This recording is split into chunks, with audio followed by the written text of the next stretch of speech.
Well, hello, everybody. Today's reading is from chapter 11 in the Trials of Apollo, the Hidden Oracle.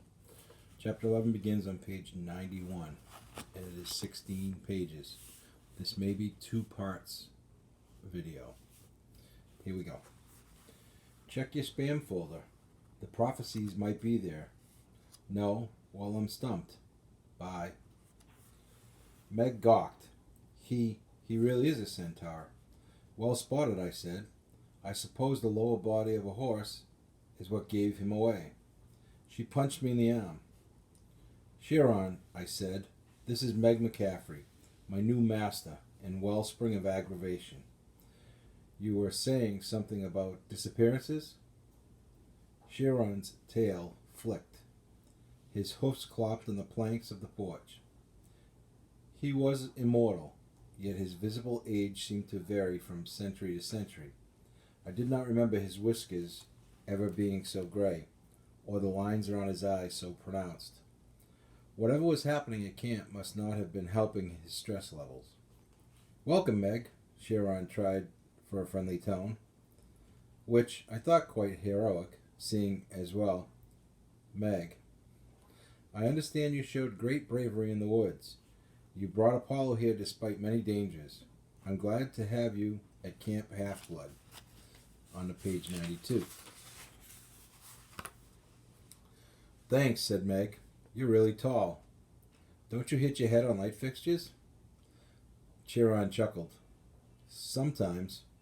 If I want to be closer to the human size, I have to have a magical wheelchair that allows me to compact my lower half into. Actually, that's not important now. Disappearances, I prompted. What has disappeared? Not what, but who, Chiron said. Let's talk inside. Will, Nico, could you please tell the other campers we'll gather for dinner in 1 hour? I'll give everyone an update. Then, in the meantime, no one should roam the camp alone. Use the buddy system. Understood, Will looked at Nico. Will you be my buddy? You're a dork, Nico announced. The two of them strolled off bickering. At this point, you may be wondering how I felt seeing my son with Nico D'Angelo. I'll admit I did not understand Will's attraction to a child of Hades. But if the dark four-body type was what made Will happy. Oh, perhaps some of you are wondering how I felt seeing him with a boyfriend rather than a girlfriend. If that's the case, please. We gods are not hung up on such things. I myself had, let's see, 33 mortal girlfriends and 11 mortal boyfriends. I've lost count. My two greatest loves were, of course, Daphne and Hyacinthus. But when you're a god as popular as I am, hold on, did I just tell you who I liked? I did, didn't I? Gods of Olympus. Forget I mentioned their names. I am embarrassed. Please don't say anything. In this mortal life, I've never been in love with anyone. I'm so confused. Chiron led us into the living room, where comfy leather couches made a V facing the stone fireplace. Above the mantel, a stuffed leopard head was snoring contently. Is it alive? Meg asked. Quite. Chiron trotted over to his wheelchair. That's Seymour. If we speak quietly, we should be able to avoid waking him. Meg immediately began exploring the living room. Knowing her, she was searching for small objects to throw at the leopard to wake him up. Chiron settled into his wheelchair. He placed his rear legs into the false compartment of the seat, then backed up, magically compacting his equine hindquarters until he looked like a man sitting down.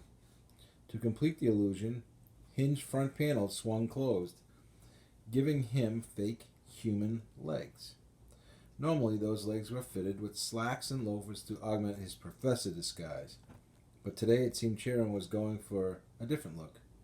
That's new, I said. Chiron glanced down at his shapely female mannequin legs, dressed in fishnet stockings and red sequined high heels. He sighed heavily.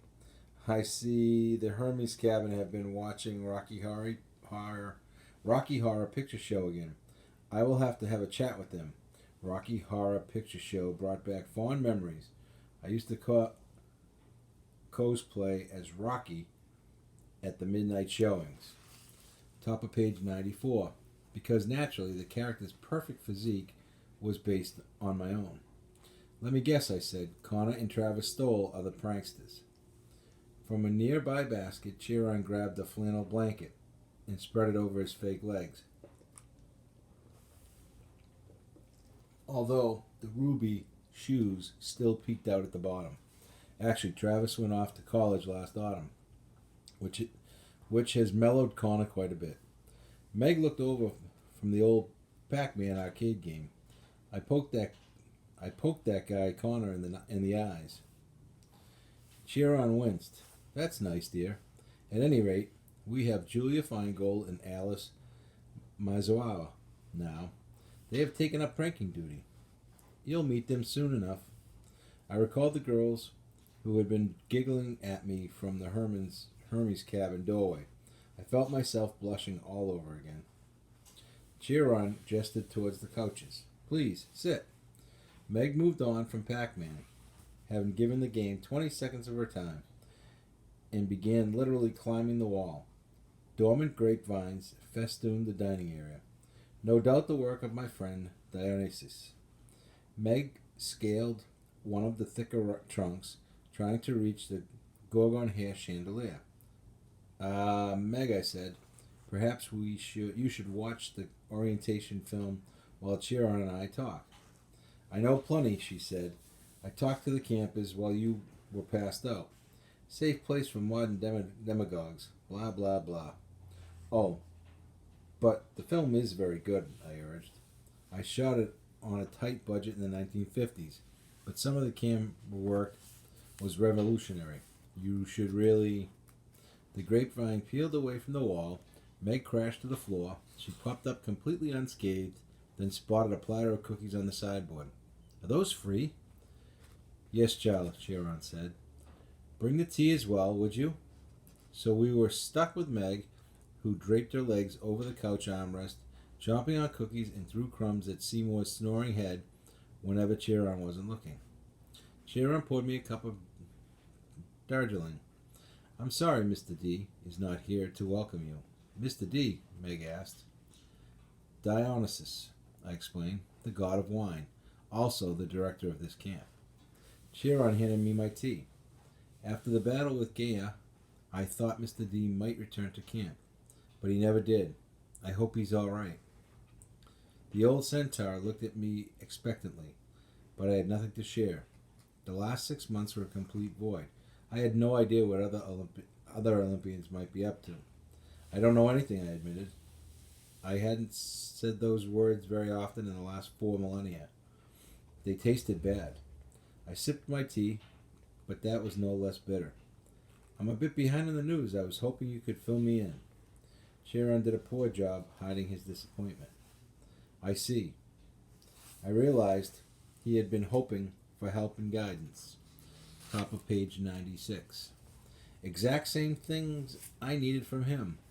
As a god, I was used to the lesser beings relying on me, praying for this and pleading for that. But now that I was mortal, being relied upon was a little too terrifying. So what is your crisis? I asked. You have the same look Cassandra had in Troy, or Jim Bowie at the Alamo, as if you're under siege. Chiron did not dispute the comparison. He cupped his hands around his tea. You know that during the war with Gaia, the Oracle of Delphi stopped receiving prophecies. In fact, all known methods of divining the future suddenly failed. Because the original cave of Delphi was retaken, I said with a sigh, trying not to feel picked on. Meg bounced a chocolate chip off Seymour the Leopard's nose. Oracle of Delphi. Percy mentioned that. Percy Jackson? Chiron sat up. Percy was with you? For a time, I recounted our battle in the peach orchard and Percy's return to New York. He would drive out this weekend if he could. Chiron looked disheartened, as if my company alone wasn't good enough. Can you imagine?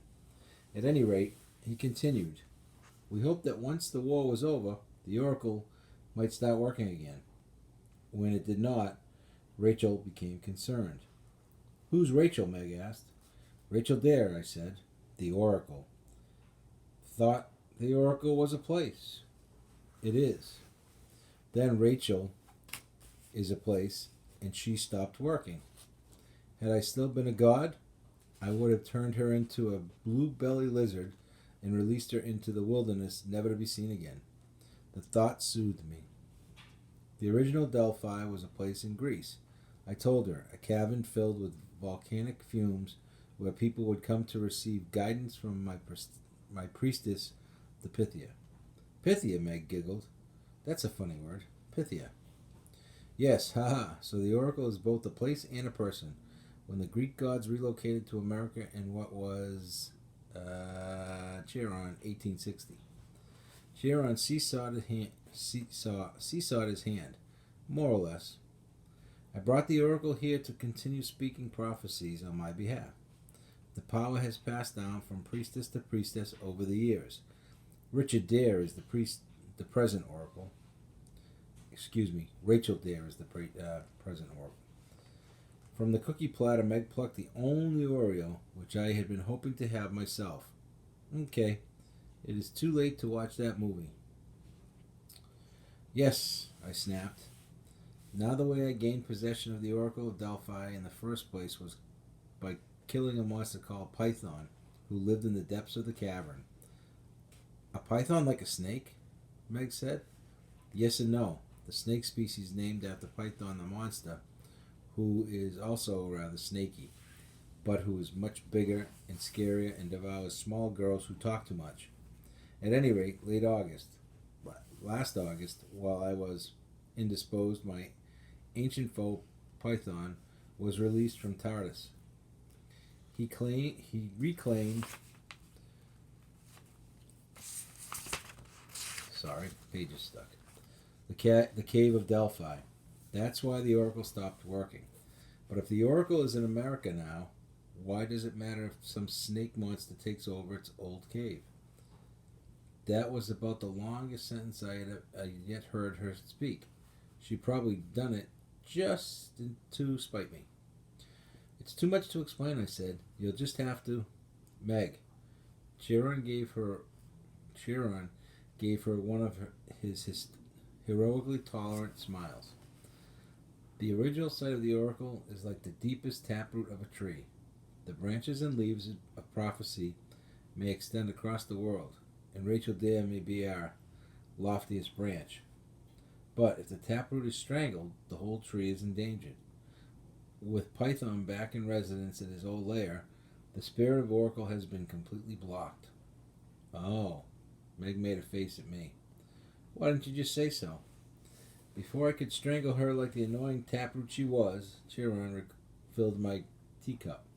The larger problem, he said, is that we have no other source of prophecies. Who cares, Meg asked. So you don't know the future. Nobody knows the future. Who cares? I shouted. Meg McCaffrey. Prophecies are the catalyst for every important event. Every quest or battle. Disaster or miracle. Birth or death. Prophecies simply foretell the future. They shape it. They allow the future to happen. Prophecies don't allow the simple foretell the future. They shape it. They allow the future to happen. I don't get it. Chiron cleared his throat. Imagine prophecies are flower seeds. With the right seeds, you can grow any garden you desire. Without seeds, no growth is possible. Oh, Meg nodded. That would suck. I found it strange that Meg, a street urchin and dumpster warrior, would relate so well to garden metaphors. But Chiron was an excellent teacher. He had picked up on something about the girl, an impression that had been lurking in the back of my mind as well. I hoped I was wrong about what it meant, but with my luck, I would be right. I usually was. So where's Rachel Dare? I asked. Perhaps if I spoke with her. Chiron set down his tea. Rachel planned to visit us during the winter vacation, but she never did. It might not mean anything. I leaned forward. It was not unheard of for Rachel Dare to be late. She was artistic, unpredictable, impulsive, and rule averse. Excuse me. All qualities I dearly admired. But it wasn't like her not to show up at all. Or, I asked, or it might be part of the larger problem, Sharon said. Prophecies are not the only things that have failed. Travel and communication have become difficult in the last few months. We haven't heard from our friends at Camp Jupiter in weeks.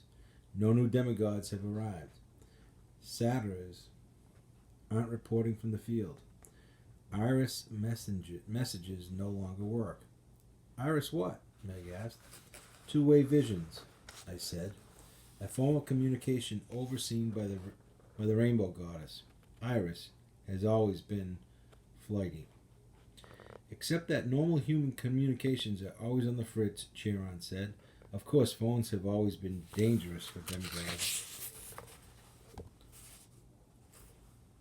Page 100. Yeah, they attract monsters. Meg agreed.